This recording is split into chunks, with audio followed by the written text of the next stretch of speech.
Hi, third graders. We are on chapter 15 today. The Herman W. Block Memorial Library's air conditioning unit did not work very good, and there was only one fan, and from the minute me and Winn-Dixie got in the library, he hogged it all. He lay right in front of it and wagged his tail and let it blow his fur all around. Some of his fur was pretty loose and blew right off of him like a dandelion puff. I worried about him hogging the fan, and I worried about the fan blowing him bald. But Miss Franny said not to worry about either thing, that Winn-Dixie could hog the fan if he wanted, and she had never in her life seen a dog made bald by a fan. Sometimes, when Miss Franny was telling a story, she would have a fit. There were small fits, and they didn't seem to last long, but what happened was she would forget what she was saying. She would just stop and start to shake a little, like a leaf. And when that happened, Winn-Dixie would get up from the fan and sit right at Miss Franny Block's side. He would sit up tall, protecting her, with his ears standing up straight on his head like soldiers. And when Miss Franny stopped shaking and started talking again, Winn-Dixie would lick her hand and lie back down in front of the fan. Whenever Miss Franny had one of her fits, it reminded me of Winn-Dixie in a thunderstorm. There were a lot of thunderstorms that summer, and I got real good at holding on to Winn-Dixie whenever they came. I held on to him and comforted him and whispered to him and rocked him, just the same way he tried to comfort Miss Franny when she had her fits. Only, I held on to Winn-Dixie for another reason, too. I held on to him so tight so he wouldn't run away. It all made me think about Gloria Dump. I wondered who comforted her when she heard those bottles knocking together, those ghosts chattering about the things she had done wrong. I wanted to comfort Gloria Dump, and I decided that the best way to do that would be to read her a book. Read it to her loud enough to keep the ghosts away. And so I asked Miss Franny, I said, "Miss Franny, I've got a grown-up friend whose eyes are going on her, and I would like to read her a book out loud. Do you have any suggestions?" "Suggestions?" Miss Franny said. "Yes, ma'am, I have suggestions. Of course I have suggestions. How about Gone with the Wind?" "What's that about?" I asked her. "Why," said Miss Franny, "it's a wonderful story about the Civil War." "The Civil War?" I asked. "Do not tell me you have never heard of the Civil War." Miss Franny looked like she was going to faint. She waved her hands in front of her face. "I know about the Civil War," I told her. "That was the war between the South and the North over slavery." "Slavery, yes," said Miss Franny. "It was also about states' rights and money. It was a terrible war. My great-grandfather fought in that war. He was just a boy." "Your great-grandfather?" "Yes, ma'am, Littmus W. Block. Now there's a story."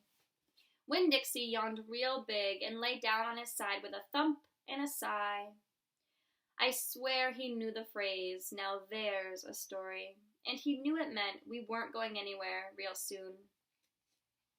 "Go ahead and tell it to me, Miss Franny," I said. And I sat down cross-legged next to Winn-Dixie. I pushed him and tried to get him to share the fan, but he pretended to be asleep, and he wouldn't move. I was all settled in and ready for a good story when the door banged and a pinch-faced Amanda Wilkinson came in. Winn-Dixie sat up and stared at her. He tried out a smile on her, but she didn't smile back, and so he lay down. "I'm ready for another book," Amanda said, slamming her book down on Miss Franny's desk. "Well," said Miss Franny, "maybe you wouldn't mind waiting. I am telling India Opal a story about my great-grandfather." "You are, of course, more than welcome to listen. It will just be 1 minute." Amanda sighed a real big, dramatic sigh and stared past me. She pretended like she wasn't interested, but she was, I could tell. "Come sit over here," said Miss Franny. "I'll stand, thank you," said Amanda. "Suit yourself," Miss Franny shrugged. Now, where was I? Oh, yes, Littmus W. Block. Chapter 16. Littmus W. Block was just a boy when the firing on Fort Sumter occurred, Miss Franny Block said as she started in on her story. "Fort Sumter?" I said. "It was the firing on Fort Sumter that started the war. said Amanda. Okay, I said, and I shrugged. Well, Littmus was 14 years old. He was strong and big, but he was still just a boy. His daddy, Artley W. had already enlisted, and Littmus told his mama that he could not stand by and let the South get beat, and so he went to fight too. Miss Franny looked around the library, and then she whispered, Men and boys always want to fight. They are always looking for a reason to go to war. It's the saddest thing. They have this abiding notion that war is fun, and no history lesson will convince them differently. Anyway, Littmus went and enlisted. He lied about his age, yes ma'am. Like I said, he was a big boy, and the army took him, and Littmus went off to war just like that, left behind his mother and his 3 sisters. He went off to be a hero, but soon found out the truth. Miss Franny closed her eyes and shook her head. What truth? I asked her. Why, that war is not fun, Miss Franny said with her eyes still closed. Not fun at all. I looked at Amanda Wilkinson. Her face was pinched up even more than usual. War, said Miss Franny, with her eyes still closed, should be a cuss word. She shook her head and opened her eyes. She pointed at me, and then she pointed at Amanda. You, neither of you, can imagine.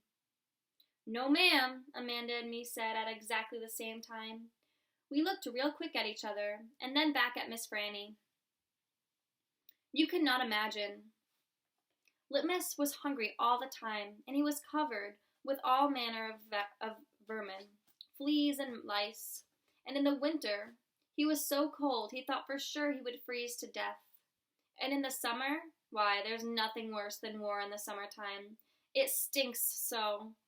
And the only thing that made Littmus forget that he was hungry and itchy and hot or cold was that he was getting shot at.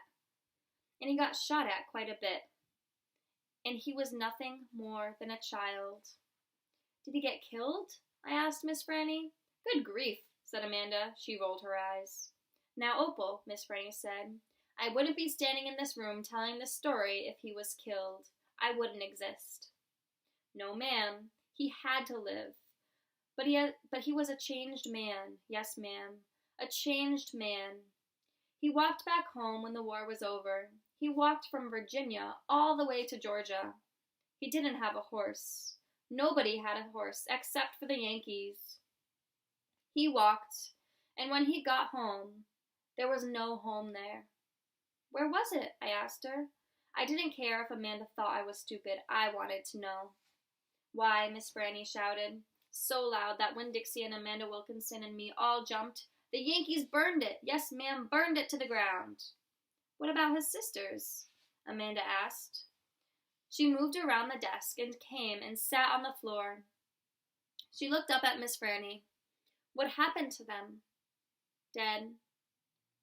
Oh, no, Amanda said in a real soft voice. And his mama, I whispered. Dead, too. And his father, Amanda said, what happened to him? He died on the battlefield. Littmus was an orphan? I asked.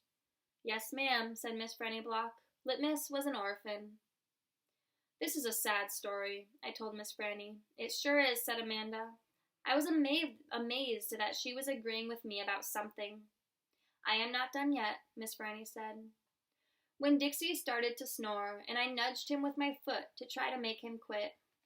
I wanted to hear the rest of the story. It was important to me to hear how Littmus survived after losing everything he loved.